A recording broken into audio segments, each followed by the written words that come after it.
Hello, everyone. I'm Jim Garrison. I want to welcome all of you to this session of Humanity Rising as we expand our exploration of our extraterrestrial moment and consider what it might look like to actually set up diplomatic relations with our extraterrestrial neighbors who have been visiting our planet for some time now. Before we dive into that domain, I want to just bring us into focus as we have been on what's going on in Gaza. I mentioned yesterday that what we have now, after 6 months of war,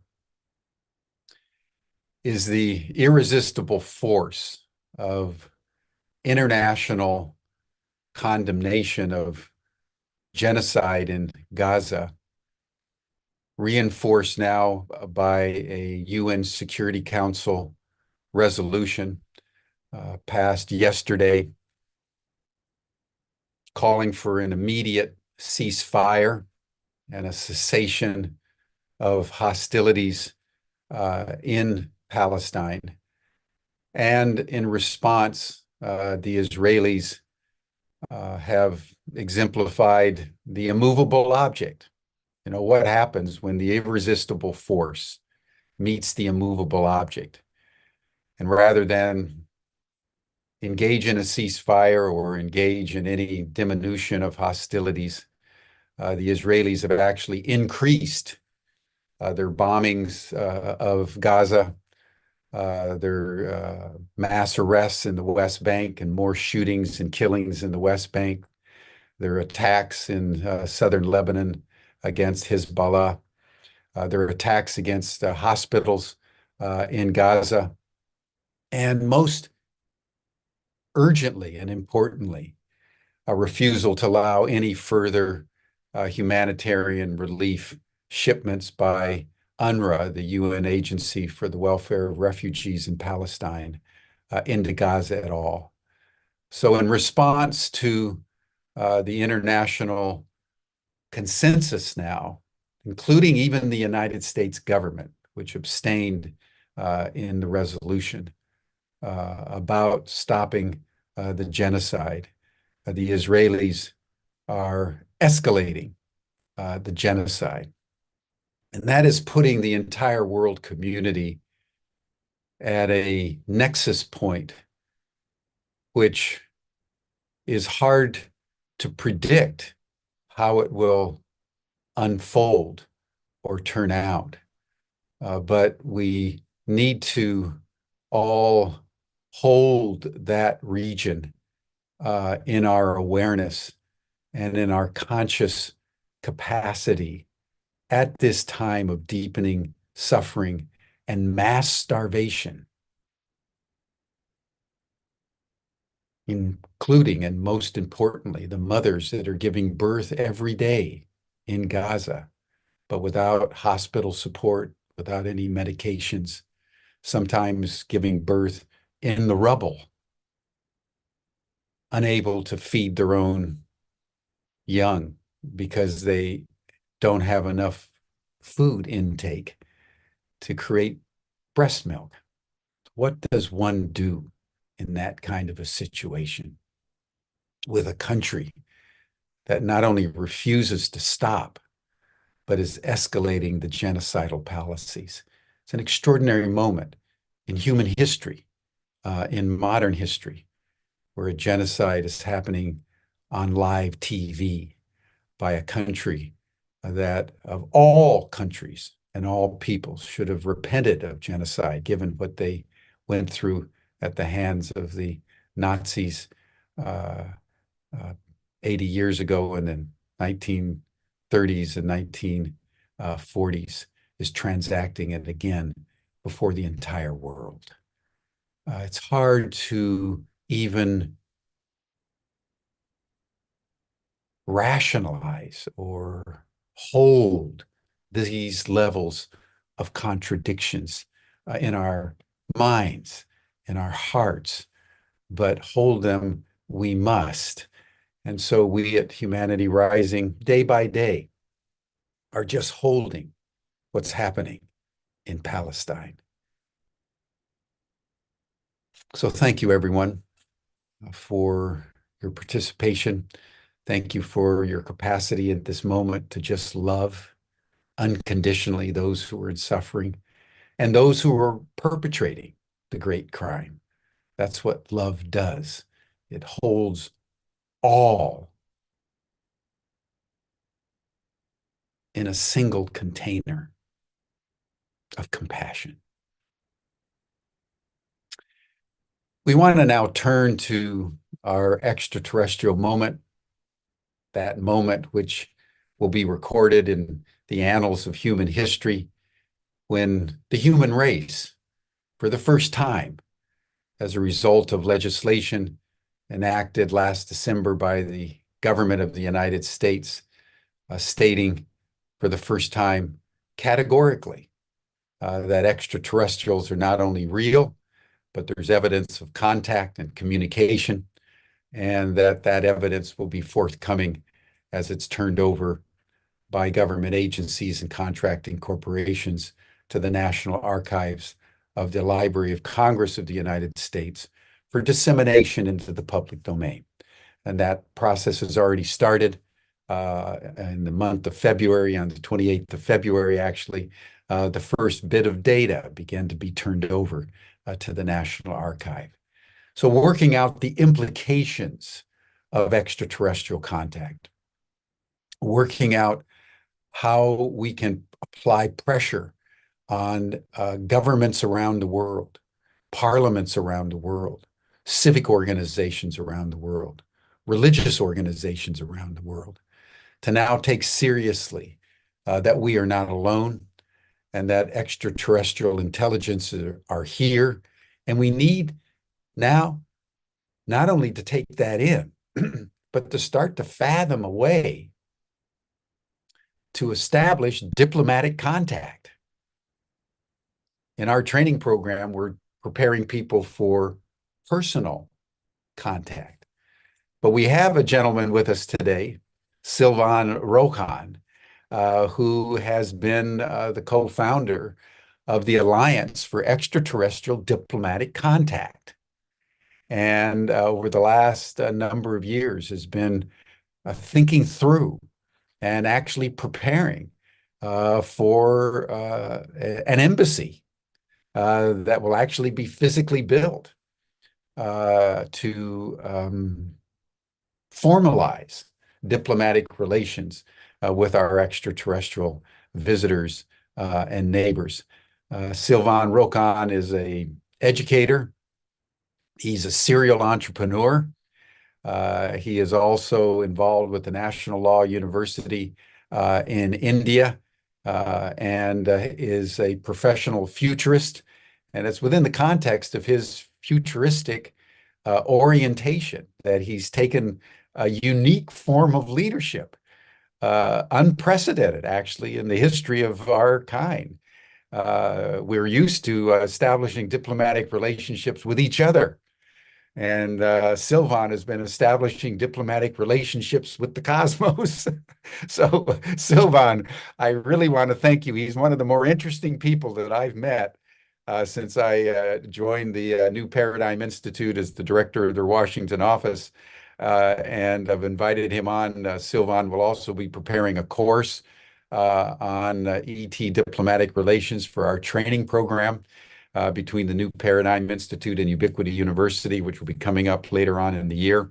So Sylvain is going to make a presentation, show a video of what extraterrestrial diplomatic contact could look like as we begin to think through at this level what it is that the human race needs to engage and why it is that we need to stop killing each other and we need to stop destroying the planet and come into harmony with each other, with the larger ecosystem, so that we can embrace our cosmic destiny. So Sylvain, welcome to Humanity Rising, and he's going to make a presentation, and then I'll circle back as I always do, and then we'll dialogue for a certain time to the end of our program, and then Sylvain will join us for a bit in our after chat. He's coming in from Thailand, so it's a little bit late for Sylvain. So we doubly thank you, Sylvain, and I turn the program over to you. Thank you, Jim. This is very exciting. And it's been an exciting journey in general. Like we started the alliance, like we meaning me and a co-founder, his name is Daniel Turcotte, in 2020.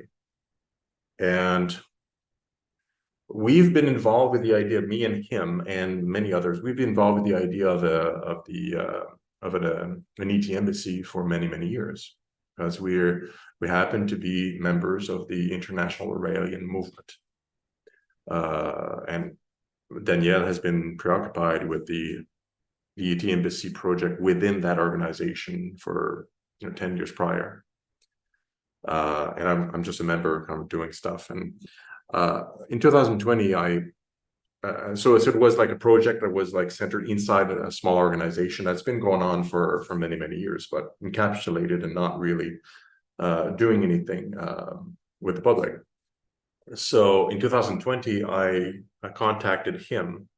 I said, look, like this is all nice. It's a nice project. It has vision.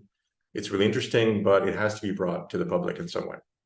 We have to engage everybody. So that's in that respect that we created the Alliance for Extraterrestrial Diplomatic Contact. We established it as an agnostic, independent organization, not-for-profit in Canada. Gathered a number of volunteers that we could have around us that we knew of different regions and faiths and inspirations, but all having the love of humanity and the cosmos to understand what we were trying to do.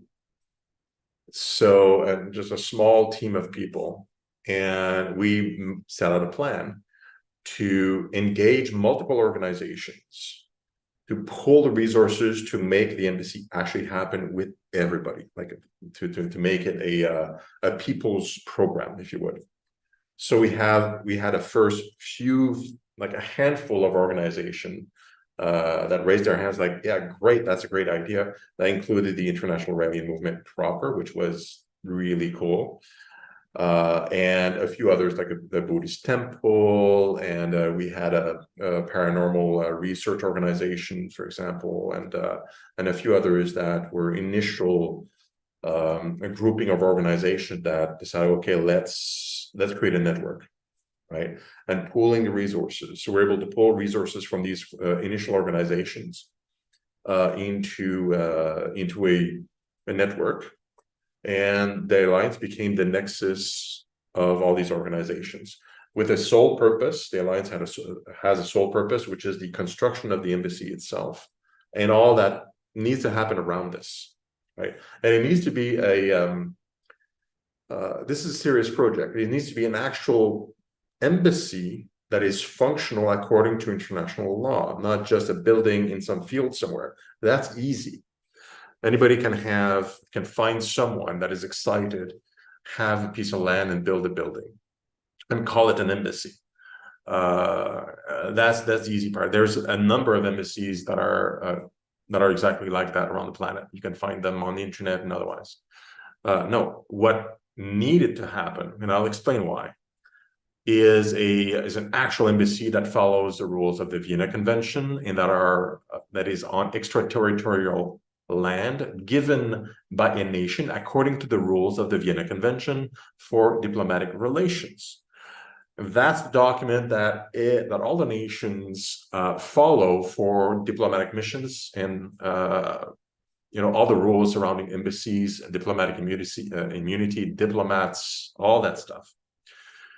So that means, because it's still not a done deal, that means that a nation needs to say, I'm giving this piece of land here to an ET civilization for the purpose of building an embassy for them, because that's what extraterritoriality means. That land no longer belongs to that nation once it's declared officially. It belongs to whoever it was given to. Usually, it's another nation on Earth, right? That's how embassies work. You build an embassy there. the embassy also belongs to the other nation. In this case, it would belong to an extraterrestrial nation, people, and the land also, following the Vienna Convention. Okay, so that's the project, that's the goal, which is challenging because you need to convince a nation state of some kind to provide that extraterritoriality according to those rules.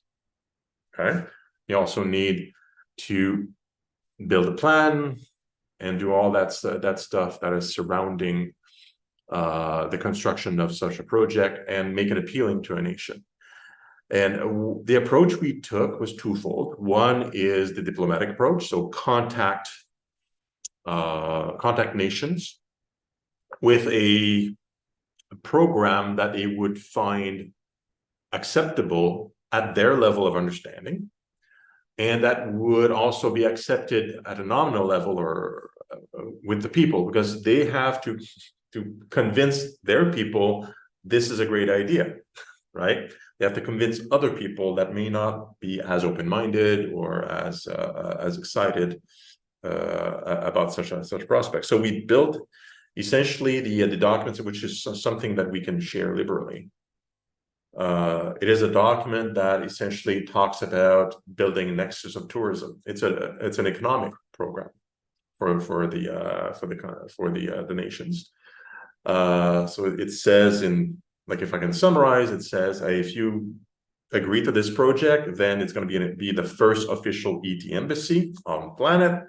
And there's going to be a lot of tourism, similar to there's a lot of tourism that go to Roswell, that go to the Giza pyramids, that go to Stonehenge. I mean, it becomes a lucrative touristic area because it is designated as the first embassy for ETs officially. So there's economic comeback on the project. So that makes it appealing for the nation to say, okay, like, I don't know if there's going to be ET actually coming, but it's going to bring in tourism dollars, okay? Because really what we wanted is to build the official embassy. Once it's functional, it's going to do its jobs. It doesn't matter so much if the nation is taking it from an economic perspective. As long as they give the land according to the Vienna Convention, it's perfectly fine. It'll do the purpose of the alliance. The part of that piece, because I'm still on that first piece, is also at the United Nations. It would be preferred if there's also an optional protocol added to the Vienna Convention. So there's a process for that as well. It's kind of like an amendment to an initial document. Excuse me. That changes some of the language to make sure that it includes the extraterrestrial nature of that of the other nation that would be coming, because the document was written in 1969. They were not thinking about other planets visiting in embassies yet. So there's a lack of language a little bit in the document. So that can be ratified at the UN by I believe it's 2 nations that need to agree to it, and then they can have a discussion at the UN to make that happen. And that would facilitate a lot of stuff from a legal perspective. Why is this that important? Where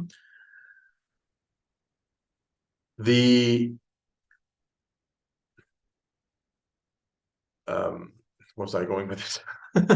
Got distracted. It's all important for a couple of reasons. One of them is that it creates that discussion at the UN level about, hey, we're preparing to have a formal discussion with ET, so that it becomes public, right? And the second piece of it is that it's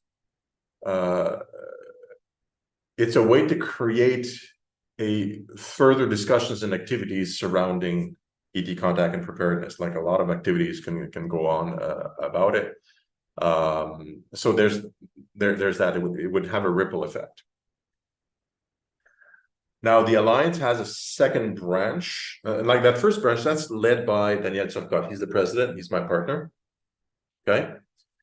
So he's leading the diplomatic reach out. He's having conversations. He's been having conversation with the team for a number of, well, over a year now, well over a year, with different nations that have interest, about half a dozen.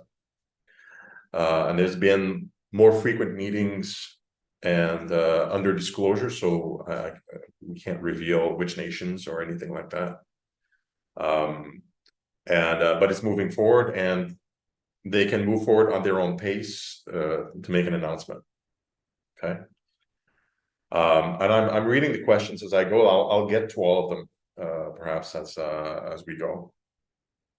Okay, because there's things are going to come back. I'm taking care of the other aspect, which is the networking aspect of things, the aspect of the alliance that is not so private and kind of needs for privacy and confidentiality. I'm more like looking for other organizations, other people that are supportive of this project and want to collaborate, and also pools additional resources towards it.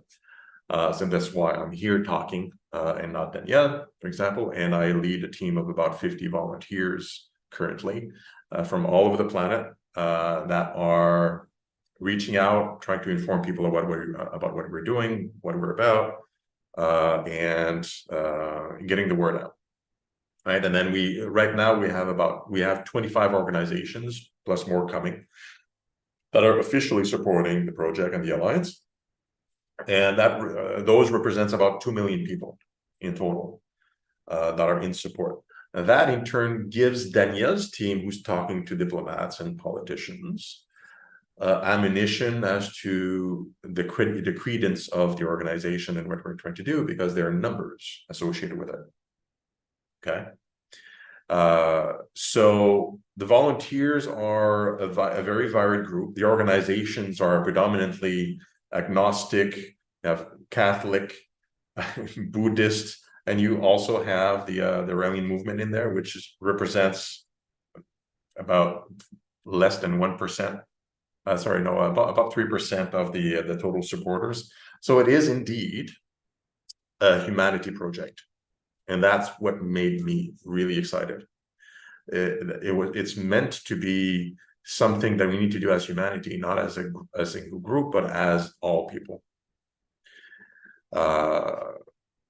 And just to answer part of the question, like there was a question about the Iranian movement a bit earlier. They started gathering funds for this project and with the idea of building an embassy in 1974. So a long time ago. It was just an idea, gathering donation funds into a bank account over a number of years. Started working on some plans and things like that after a while. So they actually brought a lot into the alliance as far as projects, ideas, movements, funds. Like we have access, thanks to them, in part, we have access for the project about $50 million US for the construction of the embassy specifically. And that's something that they brought over to the alliance as part of the network. And the plans I'm going to show you were built recently within that organization, and they're sharing with us. So it's all kind of communal resources for the purpose of building the embassy. Other organizations have provided, promotional capacity, all sorts of things. So it's been great, and we are collaborating with all organizations, and we're adding more and collaborating with more, and that creates impetus. So this is the main pillar, which is the more technical, practical part of it. So, and I'm saying yes to multiple questions here, right, as we go. I'll get to all of them, at least answers to all of them.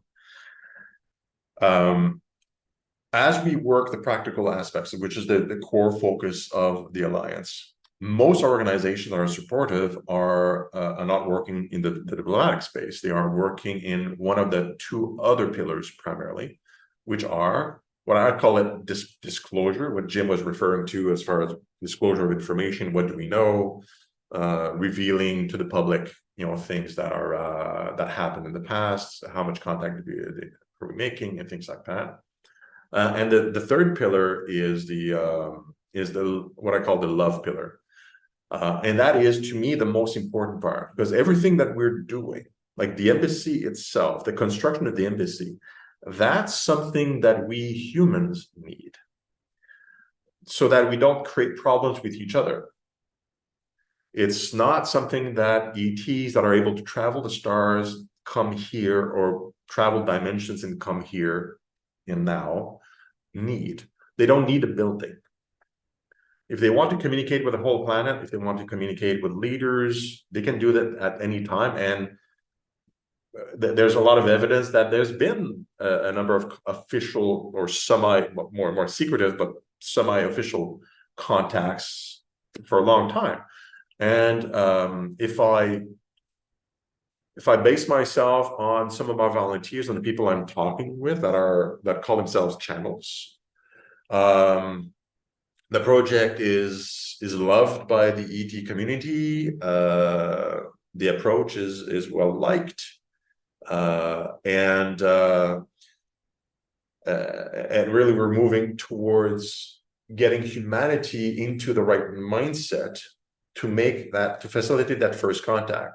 So the embassy essentially is for normal people like you and I that are used to a building and used to a certain set of laws to be able to go and see, this is a building, something comes, it's an embassy, we know the rules of this, we know we shouldn't be infringing, going over the airspace, but the Vienna Convention follows that, and everybody's going to protect the rules that we all agree on, and somebody's going to come out that's physical, go into the building and have a discussion on the table.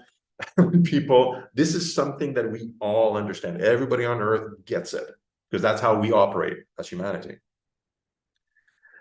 So that's the idea of the embassy. It's really for us because we're creating an understanding of how this all is going to work. The ETs, when they choose to come, we presume, out of respect for us and our understanding of reality, they will probably use the embassy as it is to not freak people out and to make it easy. Land peacefully, a bit more like an airplane, kind of just like let people see, that kind of thing. And we can see examples even in science fiction of theoretically how this could happen to not, create panic and so on. I envision this is going to be a similar case. And once that first event is happening, there's a start of conversation, all sorts of stuff can happen in all sorts of directions. So the question is, are we ready? And that's why the love aspect is so important with our partner organizations. They are the Global Peace Tribe, and a bunch of other organizations are focused on creating understanding and love of differences. And so the Alliance supports all these organizations because these are very important to facilitate the other pieces, to make sure that the ETs will in fact want to come. If we're still fighting, like in Gaza, we're still fighting in Ukraine, we're still over land, over ego, over religious, or on basis of cruelty and ancestral savagery and whatever. Not like, well, they'll wait, probably. They say wait until they're ready. So the question is, like, we don't know. I don't think we know whether or not we're ready. I don't think we are right today. But they'll decide. They're the ones that have the power to choose to visit us or not us, right? So I think there's a question of, they have their own laws, their own rules. We don't really know them, but they'll probably respect ours to make sure that we maintain our sanity during this transition. So that's the idea. Like, George, if you, I'd like to show you the embassy, because plans were made in 3D. We also have like blueprints. These are architectural plans that we're ready for a build.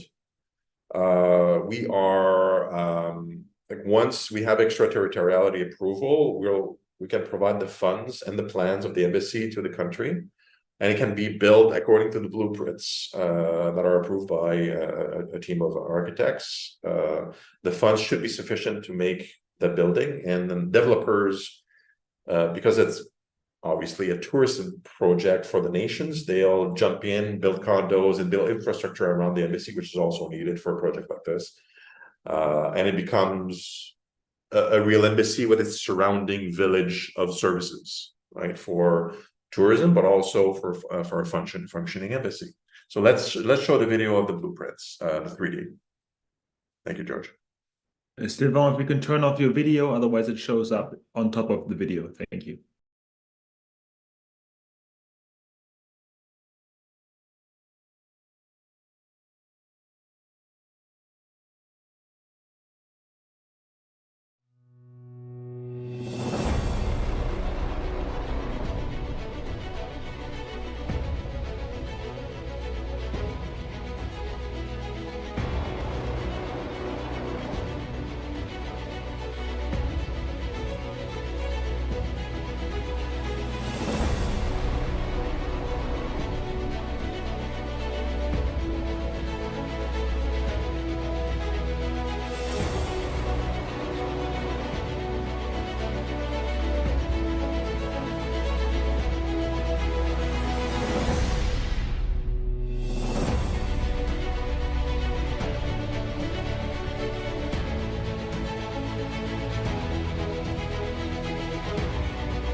Thank you, George.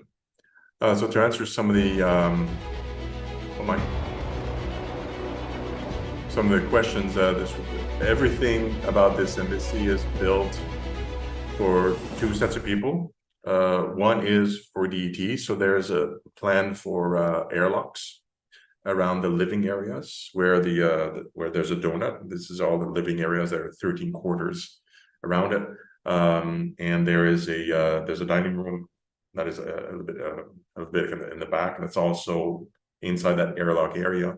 And then there's the conference room, which is should be shared by ET and humans.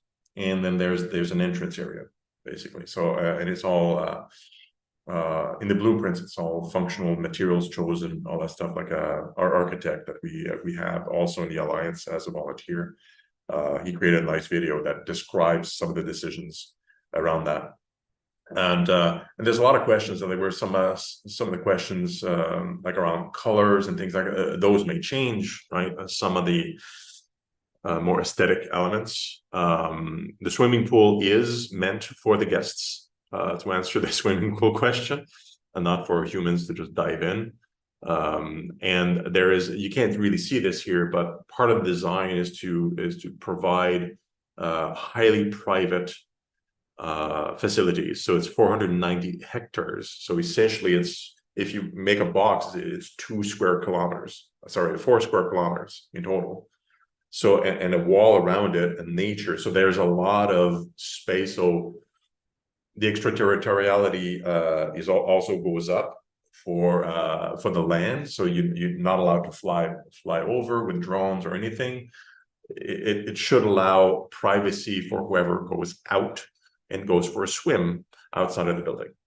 At least that's the concept of it. Okay.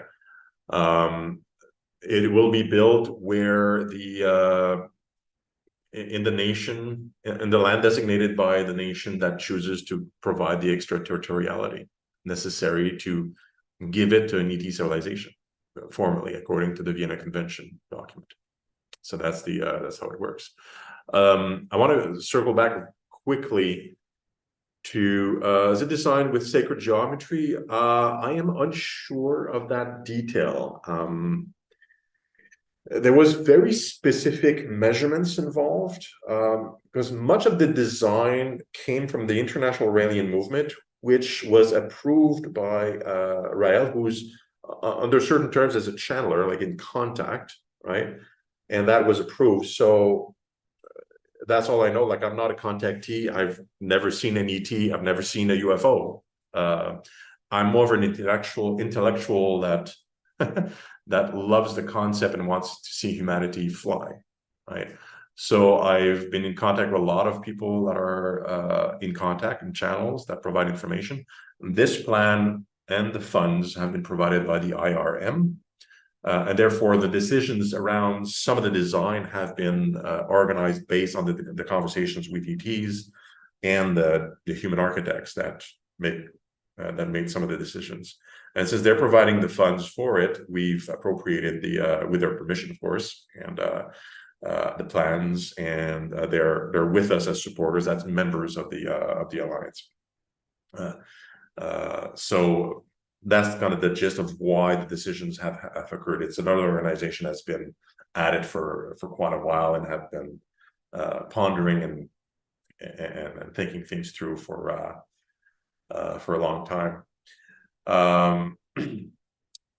We have some volunteers even that are channels that are like, I'm not a witness, but we have 2 that are official galactic ambassadors for the Galactic Federation, and they're operating with us as volunteers and leaders.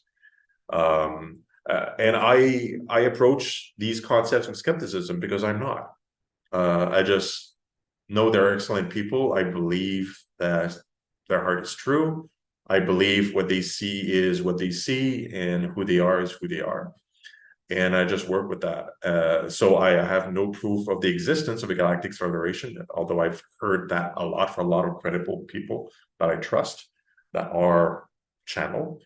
So I tend to think that, yeah, that could be it. I was told by some of them, most of them, that I'm meant to be this way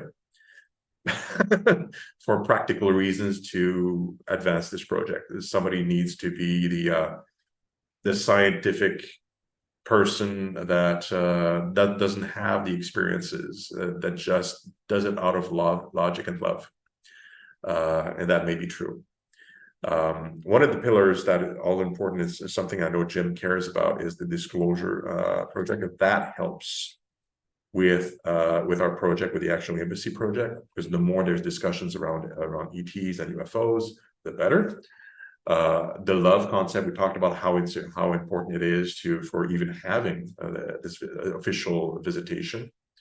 And finally, we talked about the project itself, the embassy, the extraterritoriality, which is the founding blocks of our understanding as human beings and how diplomatic contact should occur. So with all three of these things happening at once and advancing at once, we believe that we can have the embassy built by 2030. Assuming that extraterritoriality is given by the end of this year or next year, which is highly probable based on our conversations. It'll be public, because it's going to be a public announcement by a nation. and it'll make the news most notably. And then it's feasibility studies on the land that was selected, construction, and then opening it around like 6 years from now or so. So we have all the resources. It's just a question of willingness from the politicians to raise their hands and stick their neck out and then making the announcement. And the first come, first serve, basically. First nation that decides to give the proper rights to this according to the Vienna Convention wins the pot, and we work with them. So that's all, Jim.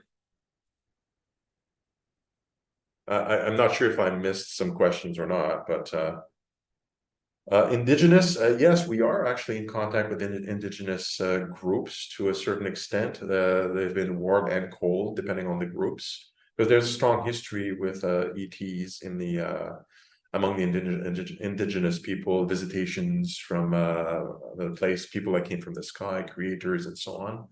So there's definitely been some discussions with them in different locations. Well, thank you, Sylvain, very, very much. This is conceptually very challenging and is exhilarating, and just lots of questions emerged, and as you can see in the chat. And I have a few of my own. And I think I would like to start with this question of who you're communicating with. You know, what we seem to know from Richard Dolan's work and, you know, a variety of disclosure data points is that we're not being visited by one single extraterrestrial group, but that there are many groups. You know, the small grays, the tall grays, the Nordics, the insectoids, the reptilians, and apparently there's been upwards of 100 different ET descriptions and categorizations. So as you're developing this, say more about who on the other side you're actually in communication with, since you've indicated that this is being done with awareness and support of at least some of the ETs. You referred to the Galactic Federation, but just go into a little bit more detail about that, because if you set up an embassy and the wrong ETs show up, you know, we could be in trouble, actually. Yeah, well, there's a lot of assumptions that I make. Like, of course, because I'm not a contactee, right? I'm taking this as an intellectual, as an academic, and a practical person, Yeah. as an engineer. So I'm hearing a lot of stories, and I'm reading a lot of stories.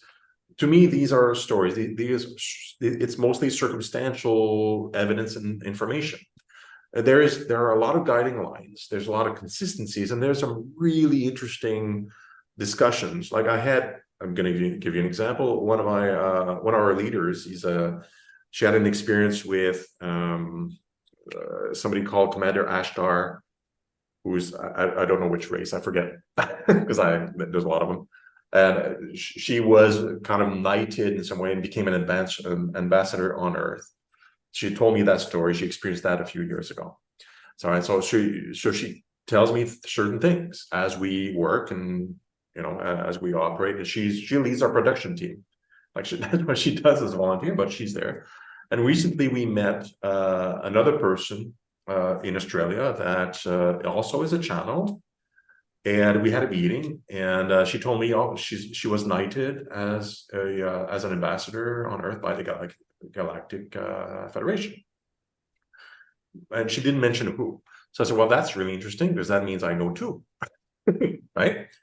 I got them together. They never spoke with each other. They were not aware of each other, and I sat in again as a kind of a dumb observer of all this stuff that I'm not aware of, right? And they started talking, like flying names, like, oh yeah, do you know this person, and they know that they're flying out names of ETs, and they know each other, and they know who they are. Oh yeah, I spoke with. Did he say that to you? It's like, yeah, okay. Like that conversation that was really weird to me. right? But that kind of, it's not proof of anything. It's just people talking. But it's really compelling when two people you trust and you know, and one that you know really well, the other one that is really solid, that's kind of new. And they're talking about these things, these experiences they've had separately, and they're talking about events separately that they had together with the same people, the same names. They're describing them the same way. That is, pretty good circumstantial evidence of something going on, right? And the descriptions of these people that I speak with, like this, that's why I started with the preface, right? They describe many different races. Almost all of them are humanoid, very similar to us, okay? Of different description, but generally speaking, 2 arms, 2 legs, look like us in some way. And some, you mentioned, they're more reptilian, insectoid, like a praying mantis kind of looking thing. So there's some descriptions that have been floating around. It's like, all right. So there's a variety. And from a scientific point of view, and this is straight from physics, a lot of physicians have done calculations on how many civilizations would be advanced in the galaxy, and they should be dozens. And Fermi famously said, like, where are they? The Fermi paradox, right? If there are so many, where are they? How come we can't detect them? And what we're being told by these channels and by almost everybody is that is because they're being very quiet and sneaky about it, and on purpose trying not to be detected in our ways, but they're doing it in their own way. So we are basically the zoo solution of the Fermi paradox. We're a no-touch zone, and that's why we can't really find them. They find us on their own time, and there are many. And I posed a question because I write about this sometimes. It's like, okay, we have drones and robots, and we are getting pretty good at genetic engineering ourselves. Mm-hmm. If we get more advanced, if we want to visit another planet, we possibly won't visit with our own bodies because that's a long trip. You send drones, you send biological robots, and those can have any form. They can be as stupid or as smart as you want them. And the other civilization on the other side, they think that's you. Mm-hmm. They think that's so, because this is totally rational, right? You send drones over. If they attack the drone, don't care, it's not me. It's a robot, right? Or it's even a biological robot that you can dissect. It's mechanical, it's biological, but it's robotic. It's a construct for a purpose. But you don't risk your own self unless you know it's sure. And we'd have the technology to do this. So why not that, right? Especially if they're 1,000 or 1,000,000 years more advanced than us in technology. So who we see, I presume, in a lot of cases, is drones. It's not necessarily the race itself. And in some cases, maybe it is. Maybe it's a projection, it's a clone, a copy. Your imagination can go all sorts of direction with technology advanced enough. It looks like magic, right? So we may be looking at a lot of magic that we just don't understand, and we qualify in certain ways, like calling them angels, calling them ghosts, calling them all sorts of things based on our own understanding. Just like the primitives used to call the Europeans, all sorts of like gods and whatnot, because they could, float on big ships over the sea, or the Americans flying over the cargo islands, and landing on airplanes. We're the primitives. We are the primitives. And they're Captain Picard determining whether or not we're advanced enough for a first contact. I'm quoting from, taking a story from Star Trek here. We're the primitives.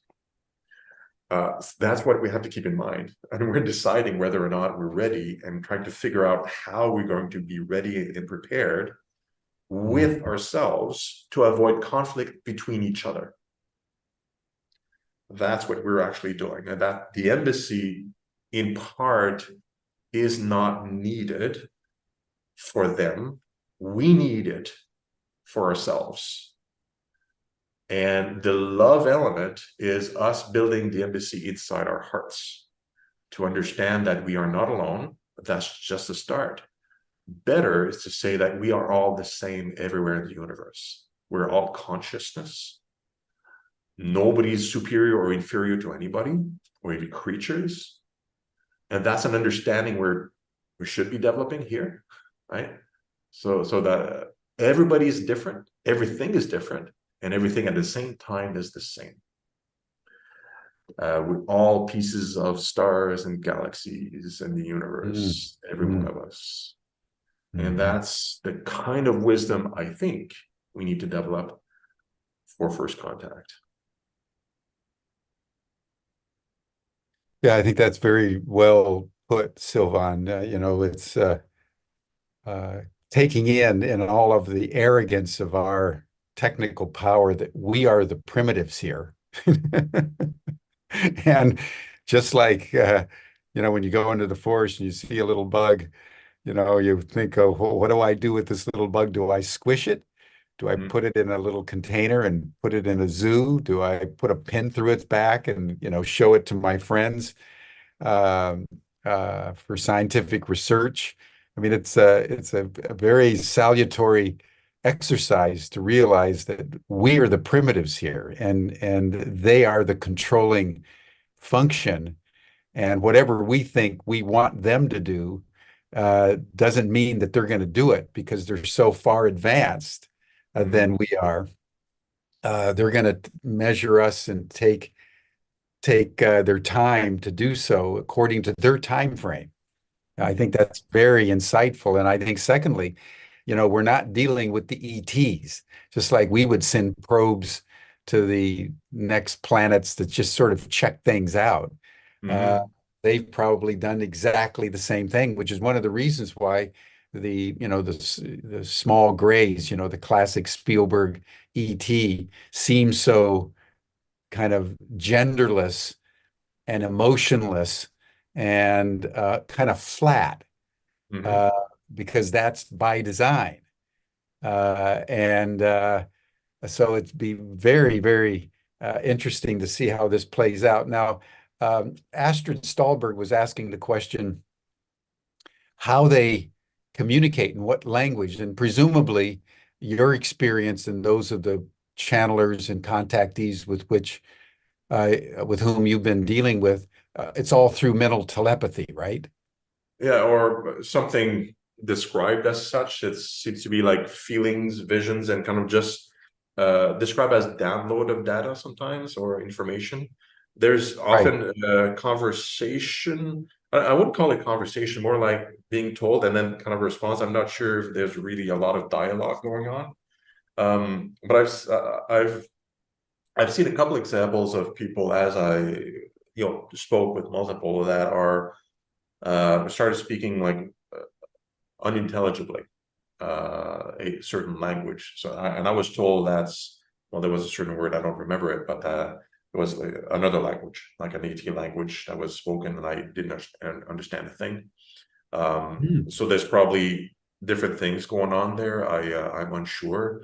But the channelers that I'm interacting regularly with, they interpret whatever they've seen or being told in English, like back at me, right? It's like, well, this is what I was told. This is what, and they kind of describe it. So I can't really describe it correctly unless I go through it myself, I think.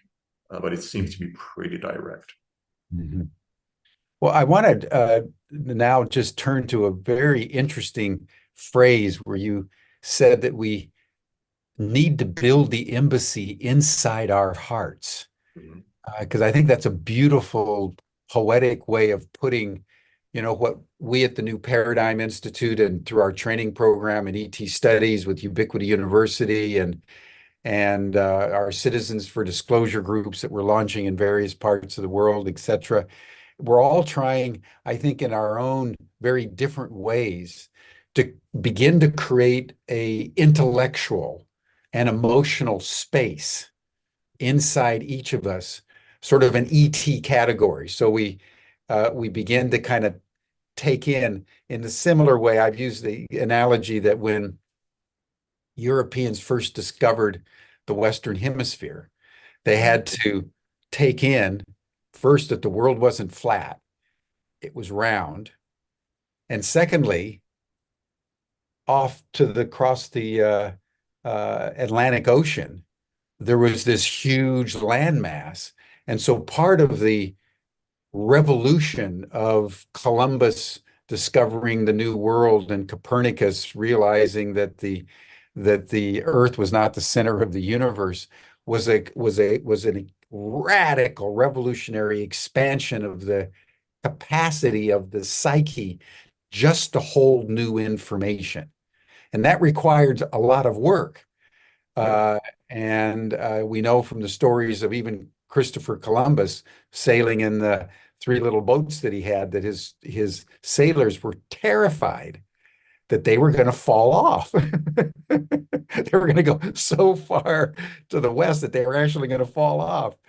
So speak to us a little bit more about what it means to you and your group building a physical embassy. What does it mean to build an embassy in our hearts? Yeah, like I said, the physical embassy is almost uninteresting. It's very mechanical, like step one, step two, and it's building, like it's building a structure. Building something in our hearts, the embassy in our hearts, that's the hard part. Yeah, yeah. That's the hard part, because that requires, like you were saying, it requires, dare I say, a new paradigm, right? A paradigm shift. And interestingly, because I am an academic and I'm qualified as, I'm a scientist, I'm an engineer, I'm an intellectual. It requires us to stop thinking too much and start feeling what is already there more. As when we think, we always leverage the past. I don't know if you've been following AI and ChatGPT discussions. Like I've been all over this because I'm a futurist, right? One of the issues with AI, which is a form of intelligence that works very similar to our brain, is that it's basing its information on past knowledge, on past training. Our thinking is the same way. Where we become creative, when we become truly imaginative, is not when we're thinking hard. It's when we're kind of experiencing and feeling the universe in some way and kind of plucking a piece of it somehow, right? And expressing it in an innovative way. It doesn't require thinking. You can see some interviews with like famous artists. They go, where did you get the inspiration from this? And it's always some nebulous concept that is hard to describe. It's kind of like coming from universe. There's no thought. It's like it flows, right? So that's kind of the paradigm shift that we need to do as humanity when we look at ourselves and each other. If we start thinking, we start seeing the differences we have between each other. Boundaries and rules and who's tall, who's short, who can speak, who can't speak, multiple languages, degrees, diplomas, and then we categorize things. Yep. By categorization, then we end up deciding, well, who has rights over this and that and that.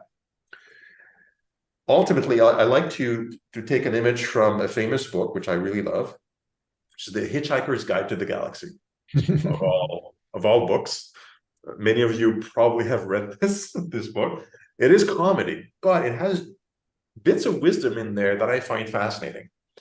There is a moment where Arthur Dent, the main character, meets a little mouse on let's call it inside a planet for now. A little mouse. This little mouse looks like a little mouse, behaves like a little mouse.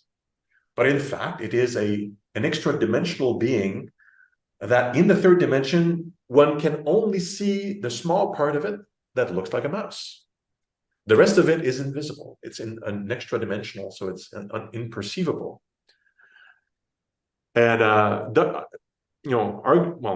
notably, Douglas Adams thought these ideas with a joint in hand, like quite famous for it. So it is very fly, but it brings us kind of the thought, like what we're seeing And you said like the little ant or the little butterfly, it looks like it's inferior to us.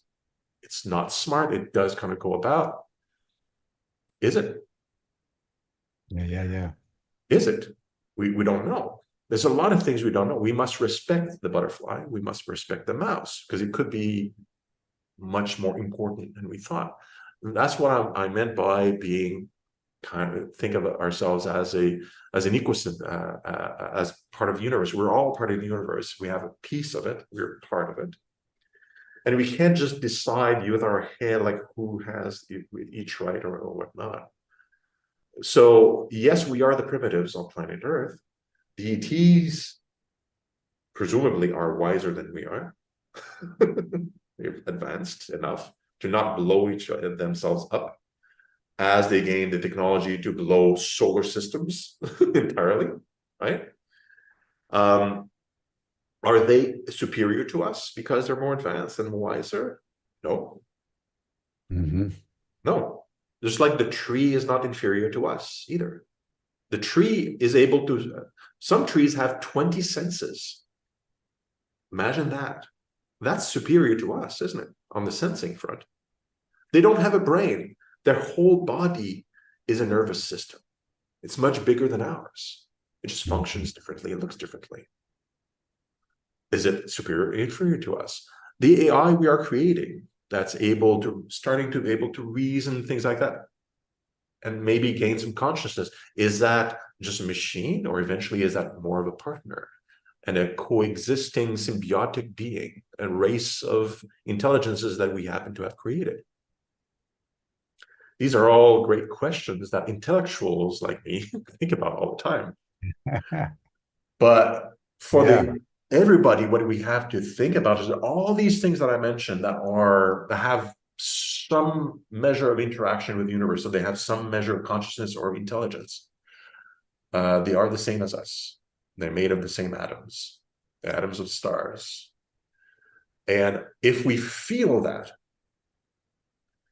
then all the differences between people and trees and whatever else become melded together. It doesn't matter. Because we're all the same. We're all together. And so I think it's that's the importance. The paradigm shift and building the embassy inside our hearts is thinking of the world in a different way, in that particular way. And if you think that way, you can't bomb anybody in Gaza. You can't invade Ukraine. You can't steal from a child or stomp on a rat because it just like on the street, just like doing its own business. You can't do that because it doesn't make any sense. This is like stepping on yourself, right? Yeah. So that's the embassy building inside us. That's the work. The physical embassy will be built when enough people have the embassy built inside themselves. Yes. Yeah. Beautifully put. Beautifully put. One final question, but before I get there, I just want to acknowledge the Hitchhiker's Guide. The best part for me was that the answer is number 42. Yeah, that's a famous answer. Yeah. And for those people out there that either misunderstood the Hitchhiker's Guide to the Galaxy or don't know anything about it, the answer is 42 is the answer to life, the universe, and everything, because that was the question. That was, they asked for the answer 42, and then an ET civilization built a machine that was designed to understand the question, and this machine happens to be planet Earth and its people. And anyway, I won't go further because there's a bad ending for Earth inside that book. But but ultimately, it's an interesting thought because ETs have been around for a long time, planet Earth, and we could imagine that they've been involved with us since the very beginning, perhaps genetically engineering, adjusting, adapting, creating us, perhaps even, right? So are we an experiment with that that produced the question to the number 42? I really don't know, but but we may be part of a grander design, which to me kind of explains why they're so interested in us. Like there is a relationship here. It's not, we're just not, I don't believe we're just randomly evolve on this planet and getting that much attention. There seems to be an emotional attachment to us, which implies a directed evolution at the very least. But that's just me hypothesizing. Well, that leads to my final question, and thank you very much for your deep insights to, your book, Engineering Paradise. As Sylvain, involved with the Alliance for ET Diplomatic Contact as a futurist, thinking about these matters of the embassy in the heart as we build the embassy physically. As you think of the future, how do you conceptualize the future now that we've engaged with extraterrestrials? Do you see it as positive, negative, hybrid? How do you view the future given where you are and what you're doing? Yeah, this is my professional work. So I'll keep it brief in a capsule. The way we're trending right now, without the presence of ETs, or their direct involvement officially, like just the way we're trending right now as humanity, we can blow each other to bits still. That's always been a danger. It still is, right? But putting that thought aside, right? We're seeing within the next 10 years, like 2035 or so, a transformation of our whole society that is foundational and also based on the very systems that a lot of people start to hate, like capitalism, the competition and things like, well, I don't hate capitalism, the competition aspects of it, and how goods are distributed in an abundant world, distributed to, it is still a scarcity matter. I argue that, but yeah, in 10 years, the current economy will be completely untenable. What I mean by that is, like, the economy is built in such a way that we are the center of resource gathering, production, manipulation of resources, and then consumption, right? We built this to be so that we could feed everybody and make sure everybody has what they need. And under the premise of scarcity, where there's limited resources, so the people that contribute to the production deserve to consume. Okay, principle of economics, the old principle of economics. Now with the technologies that we're building, and the forces of customization, reduction of costs, and so on, and the presence of AI in particular, means that humanity being part of production is a hindrance to productivity itself.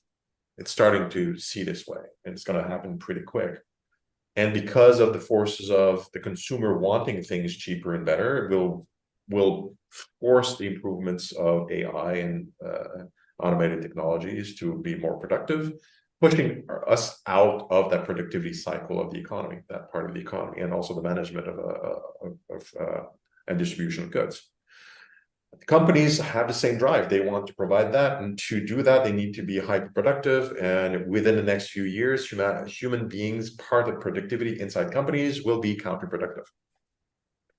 Therefore, humanity ends up as part of the economy as strictly consumers. Okay, our system is not built for that. It's built for people working, receiving salary, and then paying for stuff. What happens when the only useful participation is the consumption? That's what's something we're going to need to figure out. But that is a very serious transformation of society just on the economic part, which will drive necessary revolutionary changes on governance as well, because the governing system is well, it's 200 years old. It's we're still operating under principles that were created 200 years ago for the most part. Yeah. So there's a way to automate. There's a way for everybody having a voice without a representative. It's been so for 20 years, right? So we can change a lot of that. So I'm seeing, to cut it much shorter, if you're familiar with the Federation vision by Gene Roddenberry in Star Trek, right? That the Federation and people do things out of passion, not because no one gains money. There's even some episodes where there's a bit of a ridicule of like, why do you need money? Like, that doesn't make any sense. Like, we have AI and technology that provides, like, we just tell the replicator, it just uses the energy of the sun ultimately and reorganizes atoms into whatever you need. So you have infinite food, energy is infinite, and do whatever you want, right? So why do you talk about money? So this is our future. Our current economic system, the way it's working as intended, is driving us towards that, because we'll be pushed out of productivity. And good. Who wants to be a machine these days? Who wants to be that? But that would necessitate a universal minimum wage. Well, that's probably a transitionary That's a transitional movement. To keep, things our job is to consume. We have to have the wherewithal to buy the products that the corporations with the AI functions are producing. So that would require a radical reallocation of tax dollars. Yeah.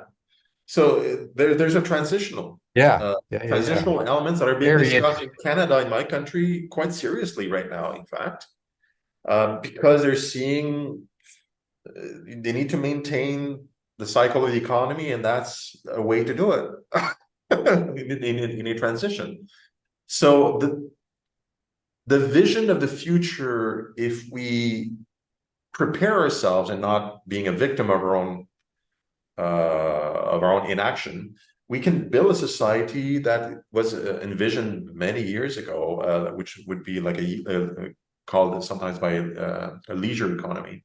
Some people would call it a post-capitalism system, which I think is not a right term to really describe it, because I think capitalism will still exist. There's still a need for competition and doing things that you're passionate about, but not to get your loaf of bread or to get a roof over your head, right?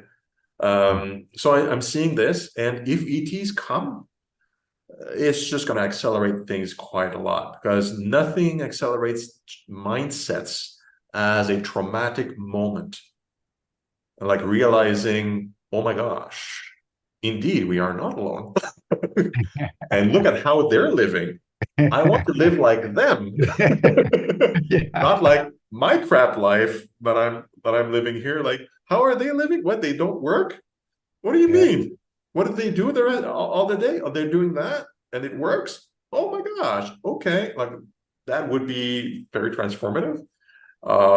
So, yay for that. I'd love to see that happening, but we can do it ourselves. That's what my book was about. Like, are we ready? Engineering Paradise is about engineering this future for ourselves. We can create it by design. We don't need to always be afraid, like, is AI going to take our job? Is this going to happen? So, like, stop thinking that way. It's like, take action. Like, build the future that you want, and shed yourselves fear of it, because you're engaged in building the new system, the new way of thinking.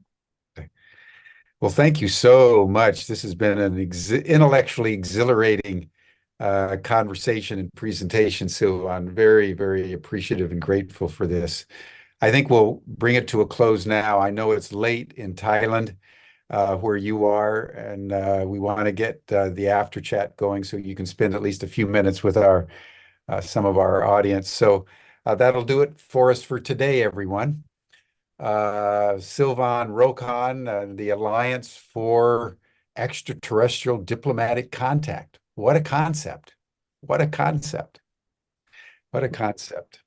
And then tomorrow we're going to return to this issue of abductions with a gentleman named John Bilch, who's an abductee and who's thought very deeply about this extraordinary phenomenon of abductions and the ETs taking various people up in the craft and doing various things and communicating various things and then plopping them back down on planet Earth. It's an extraordinary mystery, but it seems to be happening at a global level. So that'll be our conversation tomorrow. So thank you, everyone. Thank you, Sylvain. You'll see the link to the after chat in the chat box. You receive the link in your Zoom reminders for today. Sylvain will join for a little bit. So we'll see everybody tomorrow. Thank you, Sylvain. Thank you, everyone. Bye for now.